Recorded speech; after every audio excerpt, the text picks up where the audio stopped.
you and your family are going broke right now, and you don't even know it. When the gold standard was set in place, the price of gold remained a constant $20.65 per ounce, and this price fluctuated only 1 penny over the years 1833 to 1890. That means that for 57 years, the US dollar was literally as good as gold. And that's how the United States currency was designed to be from the very beginning. The Constitution states that our currency was meant to be only gold and silver, to prevent exactly what's happening to the US dollar right now. From the years 1891 to 1930, the price of gold per ounce was still very stable.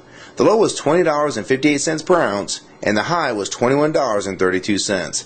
And this means that between the years of 1833 to 1930, for a total of 97 years, the price of gold changed in US dollars only 74 cents from top to bottom. Interestingly enough, the price of gold hit an all-time low during the Depression year of 1931. And many people believe this is done on purpose by the newly formed Federal Reserve to really twist the knife in the economy of the day, by reducing the total amount of money in circulation and thus making even the smallest amount of money very tough to come by. There is a common mistake by some people to think that the Great Depression is why the Federal Reserve was created. The truth is the Federal Reserve was in fact created in 1913, and this is well before the Great Depression. Since the Fed's creation, we've been slowly going off the gold standard, until finally, on August 15, 1971, President Nixon, one of the worst presidents in our country's short history, announced the United States would no longer redeem U.S. currency for gold. And this was the final step in abandoning the gold standard. What is important is to visually see the devaluation of the US dollar since we were taken off the gold standard. Keep in mind the price of gold really doesn't go up or move, it has historical value. It is extremely consistent. So instead of seeing this as the price of gold going up, you need to see this as the value of the dollar dropping like a rock. The price of gold has been flying right now. It has recently been as high as $1,030 an ounce all the way down to $870 an ounce. And what I find most interesting is if you were to buy a brand new Corvette convertible in 2008, it would cost roughly $55,000. So in gold, that'd be roughly 60 ounces of gold at the spot price of $930 per ounce. So at the time when gold was $930, you could basically take 60 1-ounce gold coins, cash them in, and buy that very same car. Inversely, if you remove inflation and the devaluation of the dollar, as if the U.S. currency was still attached to the gold standard, as it was originally intended when this country was founded, that same car being bought with the same 60 ounces of gold would have a gold standard value of only $1,200, or the same 60 $20 1-ounce double eagles. So if that car price today is $55,000 and the gold standard value is $1,200, this means that we're sitting on roughly $53,800 inflation over the last 100 years for a $1,200 item.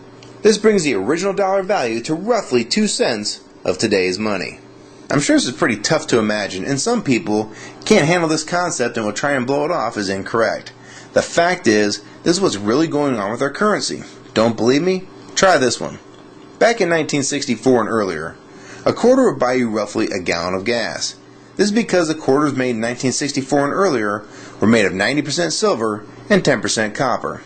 So the spot price of silver being $17.20 an ounce, this makes that quarter's actual value $3.11. So you can see that same 1964 quarter will still buy you roughly a gallon of gas today. And in case you're wondering, it takes about 5.5 silver quarters to make up a full ounce of silver. This is a fact. The price of gold may fluctuate with the value of the dollar. But this doesn't change the fact that precious metals such as gold and silver have maintained their value throughout time. And the only thing that changes is the value of the currencies that are not tied to gold and silver.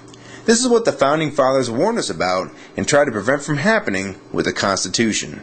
What people need to understand is that the excess printing of the United States currency is just another tax on the American people.